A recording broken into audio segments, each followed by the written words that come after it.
this, or you can get with that. I think you'll get with this, cause this is where it's at. What's up, everybody? Welcome to the channel. Thank you so much for joining. We're here to do a reaction to Christopher Cross and Michael McDonald, and the song is called Ride Like the Wind, but a live version.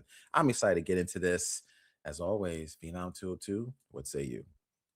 Phenom 202, D-Day representative. Yo, both of them were the soft rock kings of their era. You know what I'm saying? This was one. Yacht rock. Ollie being controversial tonight, yo. Okay.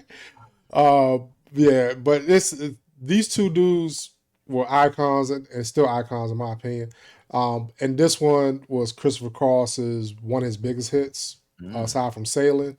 And I'm ready to get into it. So what say you all? Yeah, it's so funny that this song popped up here because I'm an avid Bill Simmons sports guy listener. He had David Letterman up there, and David Letterman was like, "Yo, I watched your documentary about yacht rock. I didn't know Bill Simmons was an executive producer on that. I didn't even realize that, yo. I got Bill Simmons' Book of Basketball. Like, yeah, I read it. So I'm excited to hear this, man. You know, Mike McDonald is definitely like the fucking king of that shit. Like, so, and Chris Cross Sailing was fucking out of the world. So I want to hear what they can do when they come together. Yeah, there we go. All right, well, let's do this in 3, 2, 1, go.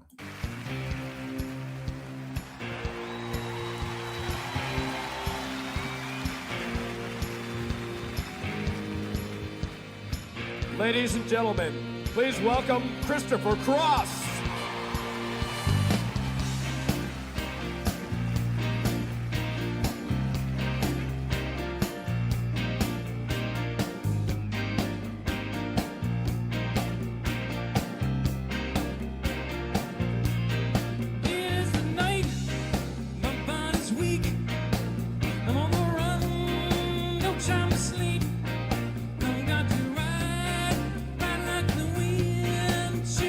Free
McDonald.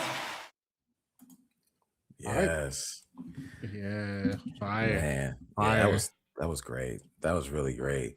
I was reading, and this song reached number 2 on the Billboard Hot 100 and won 5 Grammys. Damn, I he got see back to why. back smashes. Yeah. Yeah. Wow. Oh man, this was a great song. I love this live version and the people singing in the background, like da-da-da-da. That was great. I love that part. And look, you add Michael McDonald to the track, that's like putting candles on a cake, like that extra whipped topping on the top of your favorite frappe or some shit, like yeah, that was good. So Yeah, shout out to frappes, crepes, and all those. I don't even know if I said that. Crepes. crepes. There you go. I said it all about 3 different ways. Thank you. Go ahead. But nah, it was good, man. It was good. I loved it, man. Shout out to Michael McDonald. His voice is just iconic, man. It's iconic. There's so many people that can sing, but then there's some people that have voices that's indistinguishable. That's not indistinguishable. You can point Michael McDonald out on any song because his voice is just that. He can sing, but that voice just takes it to the next level. You know what I'm saying? And shout out to Christopher Cross. I remember watching the documentary. They were talking about his meteoric rise was so great that it was his downfall because he came out the gate. They was like, if he won the Golden Glove, he won the batting championship, home run, all that. Like from the beginning, rookie of the year, all that stuff. And then he tried to pivot and he couldn't really pivot because people won't check him for that. Yeah. You know what I'm saying? So, but this was and the song, I'm saying, like the lyrics of the song tell a story about a condemned criminal on the run from Mexico, told in the first person. Yeah. The song. It was a good. It was a good story with song. it. Yeah. It was. It was definitely a good story with it. I got a couple things. One, I was reading here. It's crazy. Mike McDonald wasn't even credited on the single, but it's like, how can you not? Once you heard that, you already knew who it was. Yeah. The voice. He's the voice. Yeah. Falling long ago. It's classic, yo. That's what I'm saying. Classic voice, man. Once you hear that, you already know who it is. So credit him or not, it is what it is. He on the record. Yeah. Yes, sir. And second thing was what I was talking about, like the story, because it was funny because I was reading along with the lyrics, like listening to the songs. Great song. I was just like, oh man, this don't really fit this genre. But then you know what? I started thinking about every episode of American Greed I ever saw. I was like, all these white collar cats be trying to get out the country. I was like, yo, you know what? This makes perfect sense. Like, but I was like, yo, he was probably in there embezzling. He had him a little Ponzi scheme. He's like, yo, fuck it, I gotta get the fuck out of here, yo. I'm trying to get to Mexico. Like, so nah, but just in general, the song, it's a great song. Your boy Chris, he got up there, he had a little jam session at the end too. I was like, okay, I see you. It was good too. Like, I've never seen him play the guitar like that. Yeah, he was up there shredding it like I was like, okay. And it definitely sounded like good, especially with this track. Like it all fit. When I say it all fits, it's just a good song, man. The song was fire, so I could see how it went to number 2 for real.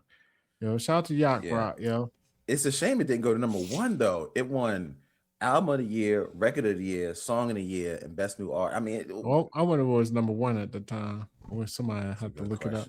I'm about to look it up right now. Yeah, while y'all look that up, it was funny, listen to David Letterman and Bill Simmons, because David Letterman was talking about when he came to move from Indiana to California.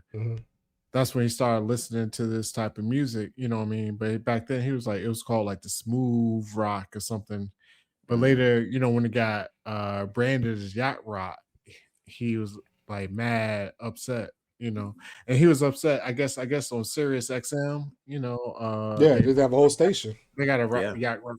But he was like, the dude that was running it was an asshole because he was like, he sounded all uppity. He used to act like he was on a yacht or whatever. Like he was like uppity. He was like, yo, that's not what the music is. Yeah. He was like, yo, you buy, like he was leaning into the yacht rock stereotype. And he was like, yo, that's not what the music is. So he was like, yo, he was like, he hates the dude on Sirius XM. Yeah. That's what I'm saying. I never listened to yacht rock channel, but I might need to go check it out one day. See what I actually got it programmed on my Sirius because of this channel. Like I'm always like listening just to see what we can react to and stuff like that. That's why I actually, you know, I do feel a type of way. You know what? When people say we shouldn't call it yacht rock, I understand it because like with that explanation David Letterman said, especially just like how it got labeled off a joke almost. But go ahead. Yeah, but then you know, when I think of yacht rock, I don't think of it in a way that. In a negative way, I look at it like cookout music. Like when I say cookout music, like a certain songs you hear, it takes you to a place where it's just a mellow or that's what I think about. You couldn't have explained that better because in our Black urban community, we have songs, rap, R&B, soul, but then there are certain songs in that category that we will label cookout music. Yeah, and we're not calling it cookout music because it's bad. It's just certain songs that we listen to because it makes us feel good in certain moments. And that's what I feel like I never looked at yacht rock as a bad term, but I totally understand people's view on it. But when I've always said yacht rock, I've thought of it as more of an endearment to them because I'm listening to something I really enjoy out in an environment where I want to be able to be around people at a nice beach or party or a happy hour. Man, let's play this yacht rock, yo. Let's get things moving right now because you can groove on some yacht rock. Yeah, real good. Yeah. So I've always thought it more of an endearing thing. But go ahead, no, I was just saying I need to get with y'all because my Sirius XM is 45 to 49. I do have that too. Shade 45 to 45. Well, no, we gotta go to 44. 44. Yeah, 44. Okay. Hip Hop Nation. Okay, I do 40.